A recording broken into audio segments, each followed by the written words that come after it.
샬롬 반갑습니다. 강변교회 성도 여러분, 박현민 목사입니다. 우리는 오후 성경 공부 시간에 팀 켈러의 내가 만든 신을 다루고 있습니다. 오늘은 그 두 번째 사랑에 속고 속다 환멸에 찬 노예가 되었다 라고 하는 주제를 다뤄보겠습니다.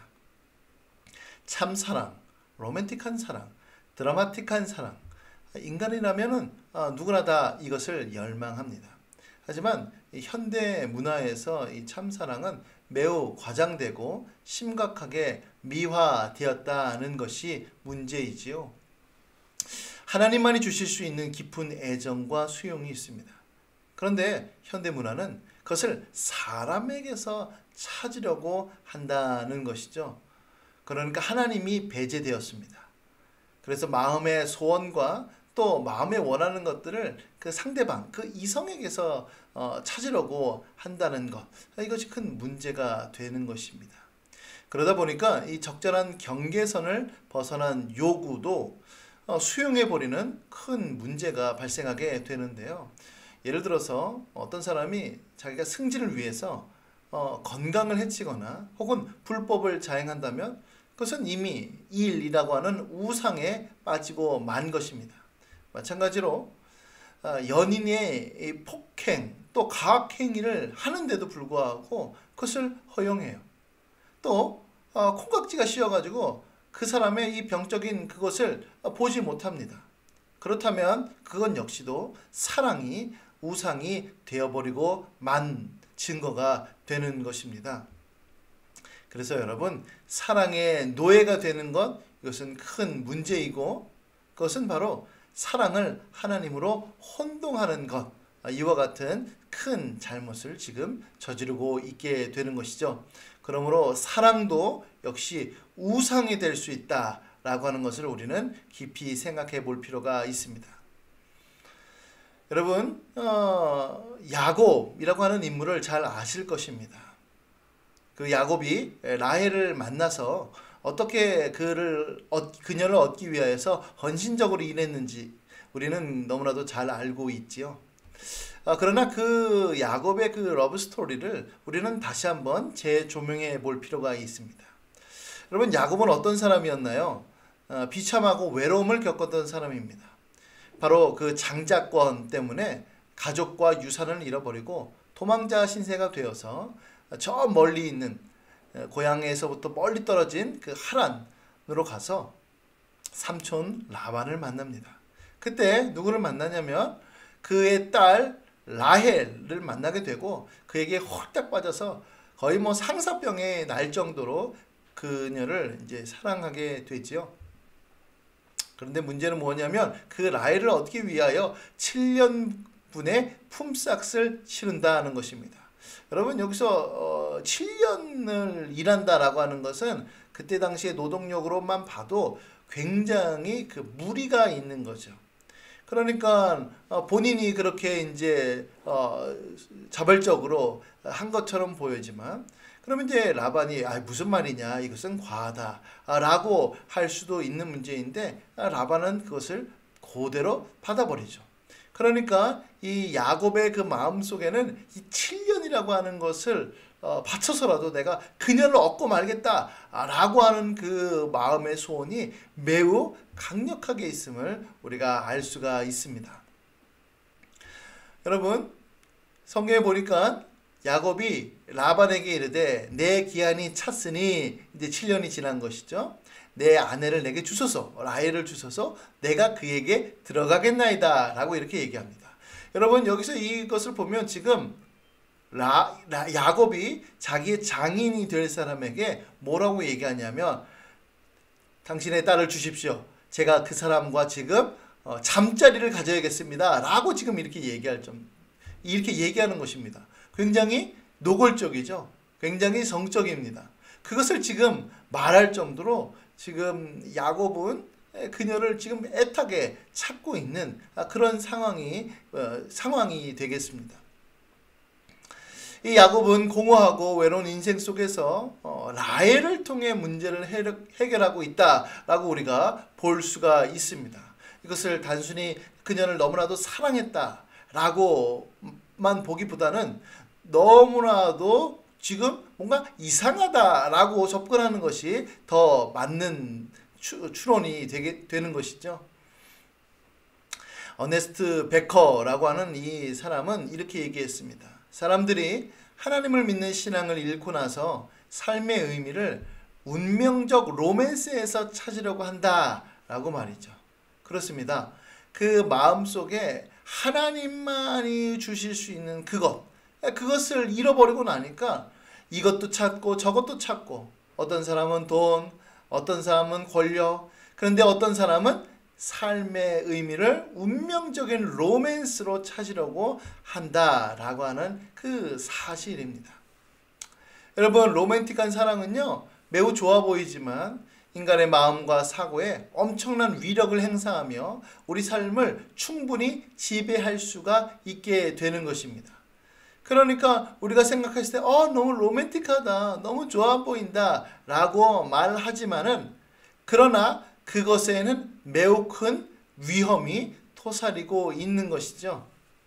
사랑을 쫓는 것도, 사랑을 너무 겁내하며 도망치는 것도 모두 사랑의 위력에 지배를 당하고 있는 것입니다. 그러니까 로맨틱한 사랑을 쫓아서 지금 막 헤매고 있어요. 근데 여러분 어떻습니까? 그러한 사랑이 있습니까? 없습니다. 그것을 감당할 만한 사람이 없어요. 그런데 어떤 사람은 그 로맨틱한 사랑을 찾아 헤매다 보니까 심지어 어떻게 요구하죠? 상대방에게 왜 당신은 그렇게 하지 않습니까? 이렇게 얘기하는 겁니다. 뭘 보면서요? 대중문화를 보면서, 드라마를 보면서, 영화를 보면서 왜 당신은 그렇게 못합니까? 상대편 배우자를 완전히 막 쥐고 힘들죠. 그런데 또 한편으로 어떤 사람들은 그런 거 없어. 나 그런 거에 시달리고 싶지 않아. 그냥 도망쳐 버리는 것입니다. 그것도 한쪽인 다른 극단에 치우치고 만 것이죠. 이것은 성경에서 말하고 있는 것과는 너무 거리가 멉니다. 여러분, 레아라고 하는 인물을 한번 보도록 하겠습니다. 레아는 남편 이 야곱에게 사랑을 받지 못한 여인이지요. 그녀는 이 공허한 그 마음, 그러니까 야곱에게 사랑을 받지 못하는 그 마음을 얻으려고 부단히 애씁니다. 창세기 29장 32절에 보면 레아가 임신하여 아들을 낳고 그 이름을 루벤이라 하여 이르되 여호와께서 나의 괴로움을 돌보셨으니 이제는 내 남편이 나를 사랑하리로다 하였더라, 이렇게 나옵니다. 그러니까 아들을 낳아서, 그때 당시 아들은 굉장히 큰 위치에 있었죠. 대를 이어야 하니까요. 그러니까 아들을 낳으면 남편이 그 마음이 자기 동생 라헬에게서 나한테 오겠지 라고 생각하면서 굉장히 마음을 아들에게 뒀습니다. 첫째도 아들, 둘째도 아들, 셋째도 아들. 성경을 보면은 그 아들을 낳을 때마다 하나님 자기가 너무나도 괴롭고 남편이 자기에게로 돌아왔으면 좋겠다라고 하는 것을 끊임없이 얘기하죠. 결국은 어떻습니까?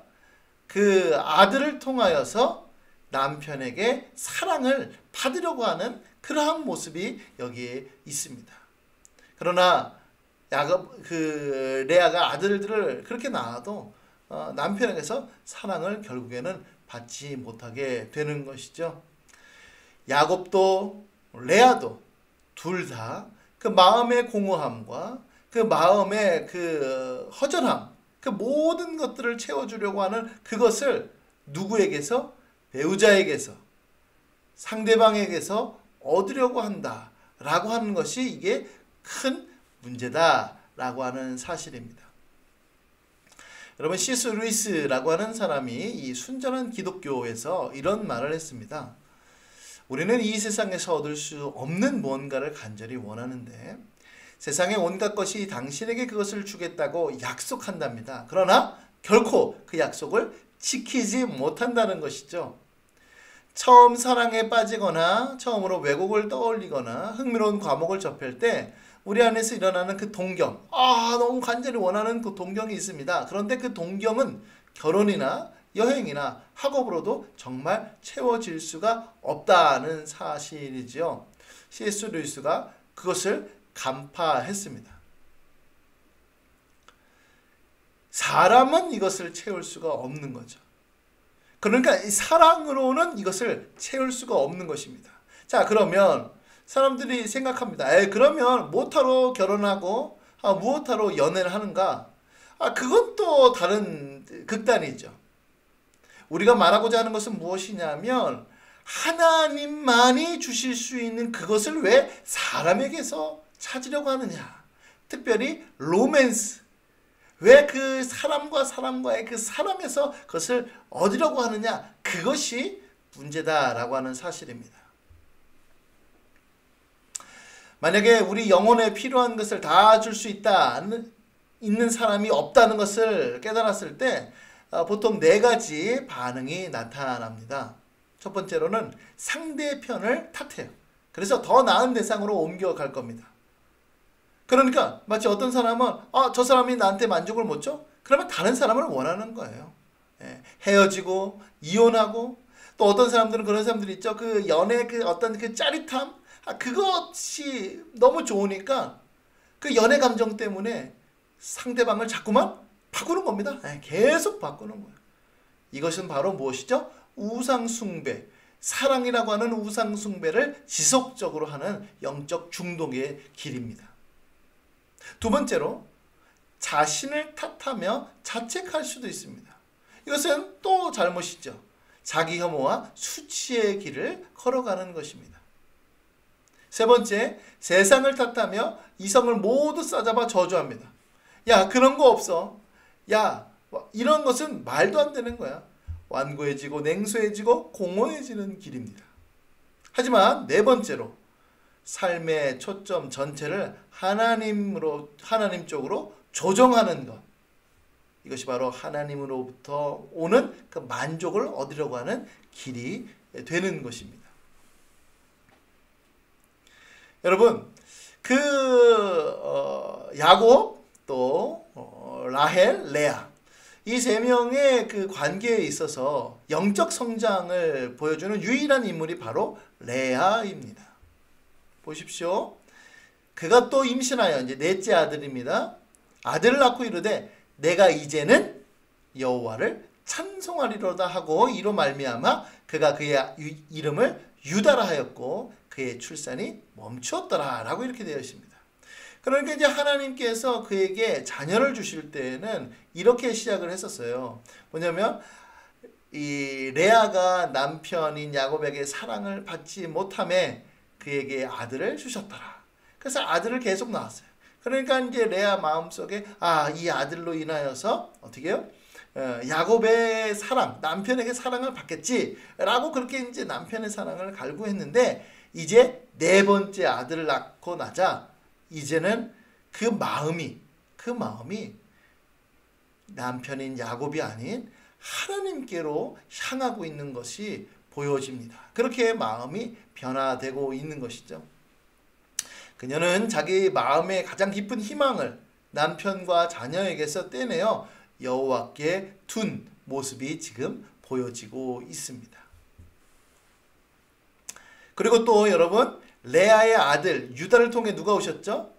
참된 신랑이신 예수님께서 오셨음을 우리는 알 수가 있습니다. 그렇습니다, 여러분. 결혼을 하지 말라 혹은 사랑을 하지 말라 라고 하는 말을 말씀드리고자 하는 것이 아닙니다. 사람에게서 얻을 수 있는 그 사랑의 한계, 그 만족의 한계가 있다라고 하는 것을 우리는 꼭 기억해야 된다라고 하는 사실이죠. 이것이 핵심입니다. 그러니까 자꾸만 하나님께서 우리에게 주실 수 있는 그것을 사람에게서 찾으려고 하는, 특별히 로맨스에서 찾으려고 하는 그것이 가장 큰 문제다라고 하는 사실입니다. 여러분, 마지막으로 이 토머스 찰머스라고 하는 아주 유명한 목사님이 한 얘기가 있는데요. 그 목사님이 이렇게 얘기했습니다. 기존의 애정의 대상을 마음에서 제하려면, 그러니까 돈을 사랑하든지 혹은 명예를 사랑하든지 권력을 사랑하든지 이 로맨스를 사랑하든지 그것을 자기 마음 가운데서 제거하려면 새로운 대상의 위력으로 축출하는 수밖에 없다. 굉장히 중요한 사실이죠. 보십시오. 그러므로 세상의 결함을 보여주는 것만으로 부족하다. 당신의 낙이 본질상 덧없는 것임을 예증하고 양심의 우매함을 스스로 일깨우는 것만으로는 부족하다는 거예요. 야, 그거 아무 소용없어. 야, 그거 진짜 안개와 같이 사라져. 이렇게 아무리 얘기해 봐야 소용없다는 겁니다. 왜죠? 마음의 공허함을 인간은 어떤 것을 통해서든지 채워야 하기 때문에 그렇습니다. 그러니까 허기가 지는데, 야, 인스턴트 식품 안 좋아. 야, 과자 그런 거 먹으면 안 돼. 라고 말해봐야 지금 너무나도 배가 고픈데 뭐라도 집어넣어야 되지 않겠습니까? 그렇다는 겁니다. 그러면서 뭐라고 얘기하죠? 오히려 세상보다 크신 그분의 사랑이 모든 정당한 방법으로 당신의 마음에 와 닿게 하라. 인스턴트 식품 안 좋아. 그걸로 끝내지 말고 정말로 좋은 음식을 먹어야 인스턴트 식품을 몰아낼 수 있다라고 하는 사실입니다.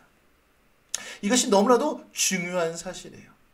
그러니까 인간에게서 자꾸만 찾으려고 하면 결국에는 인간을 우상화, 로맨스를 우상화 시킬 수밖에 없고, 그리고 그렇게 우상화 시켜서 그것을 쫓아가 봐야 그것을 만족시켜 줄 사람은 없으니 사람을 계속 바꾸든지 아니면 그런 것은 없어 라고 하면서 혐오에 빠지든지 그렇게 빠질 수밖에 없습니다. 하지만 우리가 나아가야 될 것은 무엇이죠? 그 만족을 하나님께로 두고 사람에게서 얻을 수 있는 그것을 인정하고 오직 하나님으로만 우리의 모든 것을 만족시킬 수 있다. 그것을 우리는 발견하며 하나님께로 나아가야 한다라고 하는 사실입니다. 다윗이 시편 27편 4절 말씀에 이렇게 고백했습니다. 내가 여호와께 바라는 한 가지 일 그것을 구하리니 곧 내가 평생 내 여호와의 집에 살면서 여호와의 아름다움을 바라보며 그의 성전에서 사모하는 그것이라. 그렇습니다. 하나님의 아름다우심, 하나님의 탁월하심, 하나님의 놀랍고 위대하심, 그것이 우리 안에 있어야, 그것이 있어야 우리가 세상을 버릴 수가 있게 되는 것이죠. 그것을 너무나도 잘 알고 있는 이 다윗은 그것을 지금 고백하고 있는 것입니다. 사랑하는 성도 여러분, 그렇습니다. 우리 안에 무엇이 채워지고 있습니까? 여러분 죄를 짓고 있습니까? 여러분 사랑에 목매달고 있습니까? 그 사랑에 목매달다면 여러분들은 언제나 목마를 것입니다. 마치 수가성에 있는 그 여인처럼 남편을 계속 바꿔도 목마를 것입니다. 그러나 그 마음에 그 만족을 하나님께로 두십시오. 우리 주 예수 그리스도, 우리의 참된 신랑이신 그분께 두십시오. 그러면 우리의 영혼은 만족을 누리며 큰 평안함을 누릴 수 있게 될 줄로 믿습니다. 이와 같은 은혜가 우리 강변교회 성도님들 가운데 가득하고 넘쳐날 수 있기를 예수님의 이름으로 간절히 축복합니다. 아멘.